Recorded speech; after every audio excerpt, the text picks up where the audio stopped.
Hi hello ಎಲ್ರಿಗೂ ನಮಸ್ಕಾರ. Shivaleela creative ಅಡ್ಡಾ ಚಾನಲ್ಗೆ ಸ್ವಾಗತ. ಇವತ್ತಿನ ವಿಡಿಯೋದಲ್ಲಿ ನಾನು ಆಯುಷ್ಮಾನ್ ಭಾರತ್ ಕೋಡ್ಗಳ ಬಗ್ಗೆ ಕನ್ನಡದಲ್ಲಿ ಸಂಪೂರ್ಣವಾಗಿ ಮಾಹಿತಿ ಕೊಡ್ತೀನಿ. ಅದಕ್ಕೂ ಮುಂಚೆ ಯಾರು ಇನ್ನೂ ನಮ್ಮ ಚಾನಲ್ನ ಸಬ್ಸ್ಕ್ರೈಬ್ ಮಾಡ್ಕೊಂಡಿಲ್ಲ ದಯವಿಟ್ಟು ಸಬ್ಸ್ಕ್ರೈಬ್ ಮಾಡಿ, ಪಕ್ಕದಲ್ಲಿರೋ ಬೆಲ್ ಬಟನನ್ನು ಒತ್ತಿ ಹಾಗೆ ಲೈಕ್ ಮಾಡಿ. ನಾನು ಆಗಲೇ ಹೇಳಿದಾಗೆ ಇಂದಿನ ವಿಡಿಯೋದಲ್ಲಿ ಹೇಳಿದ್ದೆ ಕೋಡ್ಗಳ ಬಗ್ಗೆ ತಿಳಿಸ್ಕೊಡ್ತೀನಿ ನಿಮಗೆ ಅಂತ. ಪ್ರೈವೇಟ್ ಹಾಸ್ಪಿಟಲ್ಗೆ ನೀವು ಆಯುಷ್ಮಾನ್ ಕಾರ್ಡ್ ಇದೆ ಅಥವಾ ರೇಷನ್ ಕಾರ್ಡ್ ಇದೆ ಅಂತ ತೊಗೊಂಡು ಹೋದರೆ, ಈ ಥರ ಪೇಷಂಟ್ಗೆ ಏನೋ ತೊಂದರೆ ಇದೆ ಅಂತ ಹೋದರೆ ಅಲ್ಲಿ ಹೇಳ್ತಾರೆ, ನೋಡಪ್ಪ ನಿಮ್ಮ ಪೇಷಂಟ್ಗಿರೋ ತೊಂದರೆಗೆ ಕೋಡಲ್ಲಿ ಬರೋದಿಲ್ಲ, ಫ್ರೀ ಆಗೋದಿಲ್ಲ, ನೀವು ಪೇ ಮಾಡಿಕೊಳ್ಳೇಬೇಕು ಅಂತ.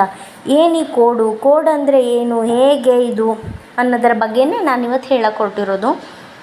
ಕೋಡ್ ಅಂದರೆ ಮೆಡಿಕಲ್ ಮ್ಯಾನೇಜ್ಮೆಂಟಿಗೆ ಆಯುಷ್ಮಾನ್ ಭಾರತ್ ಗೌರ್ಮೆಂಟ್ ಕಡೆಯಿಂದ ಪ್ರೈವೇಟ್ ಹಾಸ್ಪಿಟಲ್ಗೆ ಅದನ್ನು ಈ ಥರ ಡಿಸೀಸ್, ಈ ಥರ ತೊಂದರೆಗೆ ಈ ಥರ ಕೋಡ್ ಅಂತ ಒಂದು ಅವರು ಮೆನ್ಷನ್ ಮಾಡಿ ಕೊಟ್ಟಿದ್ದಾರೆ. ಆ ಕೋಡ್ ಮುಖಾಂತರನೇ ಅಪ್ರೂವಲ್ ತೊಗೊಂಡ್ರೆ ಮಾತ್ರ ಅವ್ರಿಗೆ ಹಾಸ್ಪಿಟಲ್ ಅವರಿಗೆ ದುಡ್ಡು ಬರೋದು. ಆ ತೊಂದರೆ ನಿಮ್ಮ ಪೇಷಂಟ್ಗಿರೋ ತೊಂದರೆ ಆ ಕೋಡಲ್ಲಿ ಬರುತ್ತಾ ಬರಲ್ವಾ ಚೆಕ್ ಮಾಡಿ ಡಾಕ್ಟರ್ಸು ನಿಮಗೆ ರೇಷನ್ ಕಾರ್ಡಿಂದ ಫ್ರೀ ಆಗುತ್ತಾ ಆಗಲ್ವಾ ಅನ್ನೋದನ್ನು ಹೇಳ್ತಾರೆ. ಅದು ಯಾವ ಥರ ಕೋಡು ಏನು ಅಂತ ಸ್ಕ್ರೀನ್ ಮೇಲೆ ಬರ್ತಿದೆ, ಹಾಕಿದ್ದೀನಿ ನೋಡಿ. 4A ಕೋಡ್ ಅಂತ ಸ್ಟಾರ್ಟ್ ಆಗುತ್ತೆ. 4A ಇಂದ ಎಕ್ಸಾಂಪಲ್ ಬಂದು 4AM130025.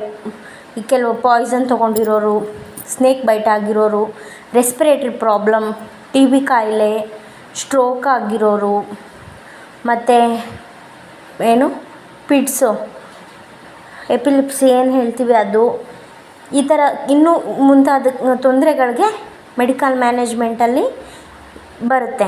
ಅದಕ್ಕೆಲ್ಲ 4A ಕೋಡಿಂದನೇ ತೊಗೋಬೇಕು. ಮೆಡಿಕಲ್ ಮ್ಯಾನೇಜ್ಮೆಂಟ್ ಏನೇ ಇದ್ರೂ ಅದು ಸ್ಕ್ರೀನಲ್ಲಿ ಹಾಕಿದ್ದೀನಿ ನೋಡಿ. ಮತ್ತು ಇನ್ನೊಂದು ಮೇಯ್ನ್ ಏನಂದರೆ ಇಂಪಾರ್ಟೆಂಟ್, BPL ಕಾರ್ಡ್ ಪೇಷಂಟ್ಗಳಿಗೆ ಜನರಲ್ ವಾರ್ಡ್ ಮಾತ್ರ ಅವೈಲಬಲ್ ಇರೋದು. ನೀವೇನಾದರೂ ಎಕ್ಸ್ಟ್ರಾ ನಮಗೆ ಪ್ರೈವೇಟ್ ವಾರ್ಡ್ ಬೇಕು, ಸೆಮಿ ಸ್ಪೆಷಲ್ ಬೇಕು, ಡಿಲೆಕ್ಸ್ ಬೇಕು ಅಂದರೆ ಅದು ಬರೋದಿಲ್ಲ. BPL ಪೇಷಂಟ್ ಯಾವಾಗಲೂ ಓನ್ಲಿ ಜನರಲ್ ವಾರ್ಡ್, ಅವ್ರಿಗೆ ಊಟ ಫ್ರೀ ಇರುತ್ತೆ.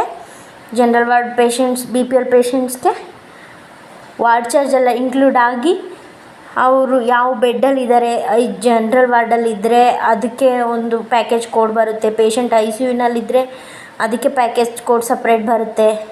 ವೆಂಟಿಲೇಟ್ರಲ್ಲಿದ್ದಾರಾ, HDUನಲ್ಲಿದ್ದಾರಾ, ಅದ್ರ ಬೇಸ್ ಮೇಲೆ ಪೇಷಂಟ್ಗಳಿಗೆ ಪ್ಯಾಕೇಜ್ ಕೋಡು ಡಿಸೈಡ್ ಆಗಿ ಬರುತ್ತೆ.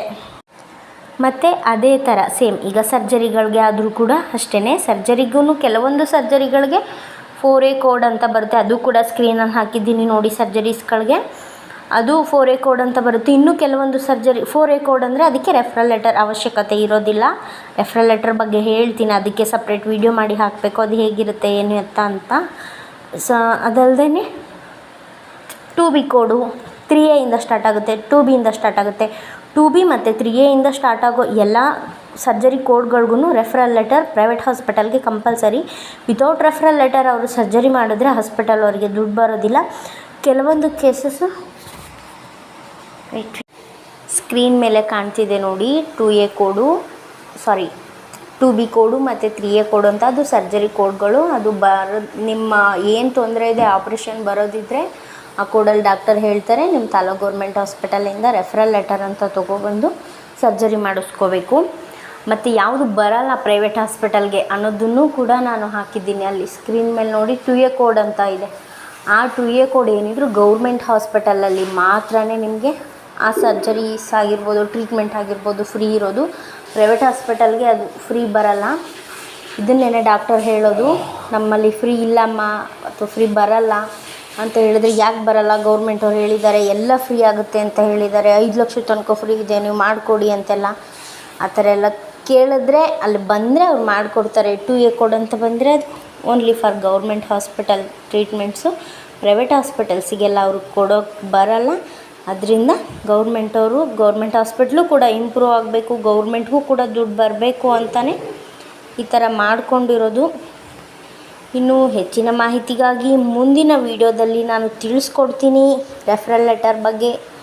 ನಿಮಗೇನಾದರೂ ಡೌಟ್ ಇದ್ದರೆ ಕಮೆಂಟ್ ಮಾಡಿ ತಿಳಿಸಿ. ಇನ್ನು ಬೇರೆ ಥರ ವಿಡಿಯೋ ಬೇಕಂದ್ರೂ ಕಮೆಂಟ್ ಮಾಡಿ ತಿಳಿಸಿ, ನಾನು ವಿಡಿಯೋ ಮಾಡಿ ಹಾಕ್ತೀನಿ. ಅಂಟಿಲ್ ದೆನ್ ಟೇಕ್ ಕೇರ್, ಬಾಯ್.